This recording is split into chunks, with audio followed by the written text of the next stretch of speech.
Welcome back to A New Narrative, a series where I share nice ideas I come across that invite us to think about how the world could be.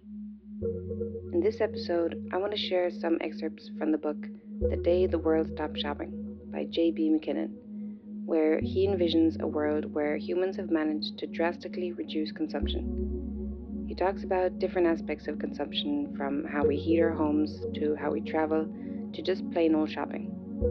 And while consuming less and giving up all the comforts that come with that can sound like a drag, throughout the book he brings up different concepts and ideas that kind of romanticize it and show the beauty of it.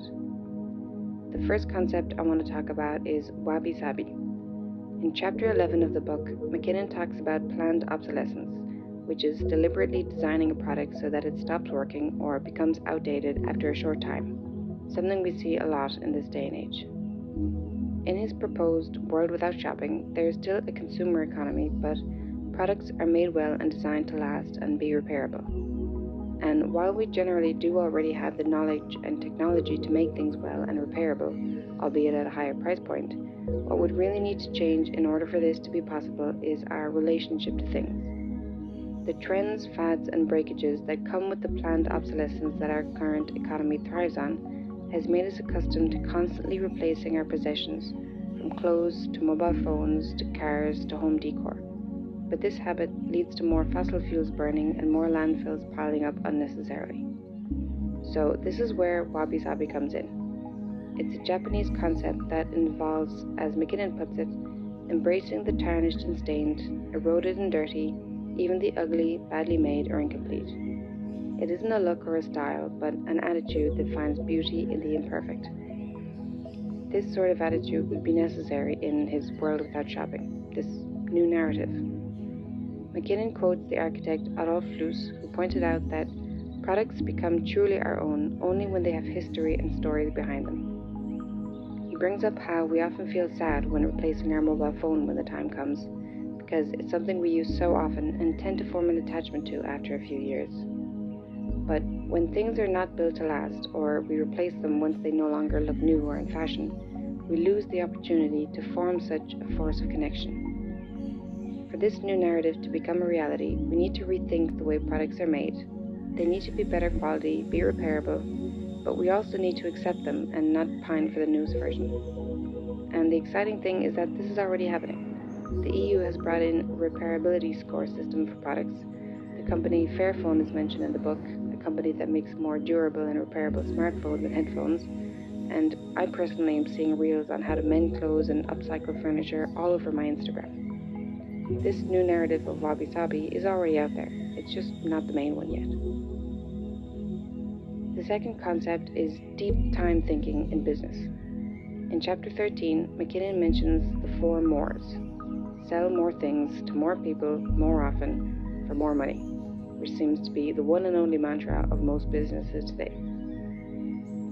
He uses the Japanese family business Toray, which has survived citywide fires, earthquakes, tsunamis, fire tornadoes, bombings, and coronavirus since the 16th century, as an example of a Henokian business, which refers to family companies that have existed for 2 or more centuries. In 2001, the boss of Toray set out the company vision for the entire 21st century.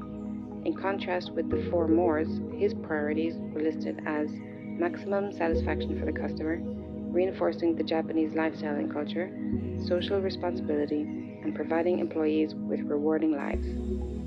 This long-term view encourages much better social and environmental practices, and it also requires innovation in order for the business to survive through the various crises and changes in society and lifestyles. But because it focuses more on the long term, the innovation would be more intentional. He says, we've gotten used to thinking of innovation as good in and of itself, which is made clear by the many undeniably bad innovations that we happily could do without.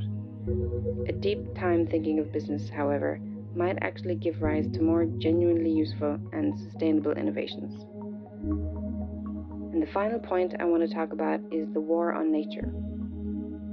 In chapter 17, he says, we may not think of ourselves as being at war with nature, but one sign that we are is that when the human world retreats, the natural world advances. While there are many examples of this, the most poignant and familiar to everyone are those images of wild animals coming into cities during COVID-19 while people were staying indoors. We saw fish and jellyfish in the canals of Venice, river dolphins along the ghats of Kolkata, crocodiles in popular beaches in Mexico, and coyotes in downtown Chicago. Economic recessions and depressions have always had a positive impact on non-human life. So, in a world with reduced consumption and all the pollution and destruction that comes with that, we have a better chance of encountering non-human life that is neither rightfully terrified of humans and therefore flee, nor so accustomed to humans that they are indifferent, but curious. There's a possibility of having a connection across the void between species, two beings face to face, taking an interest in each other. So, to conclude, the day the world stops shopping provides us with a new narrative. It allows us to imagine a world where we have fewer but more special things, be it clothes, gadgets, furniture, whatever. In this world, we consume less, which is key to fighting climate change. And we also choose carefully and then appreciate, repair, and lengthen the lives of what we do choose to consume. In this world, business doesn't revolve around profits, but around the livelihoods of workers and satisfaction of customers. And in this world, nature is on the mend, and the distance between humans and nature gets smaller. Maybe this all sounds like a naive fairy tale, but I really think we need to hear and seriously imagine more of these kinds of narratives. This book is full of new narratives, so I'm sure I'll share more from it in another video someday. But in the meantime, I hope these 3 inspired some hope.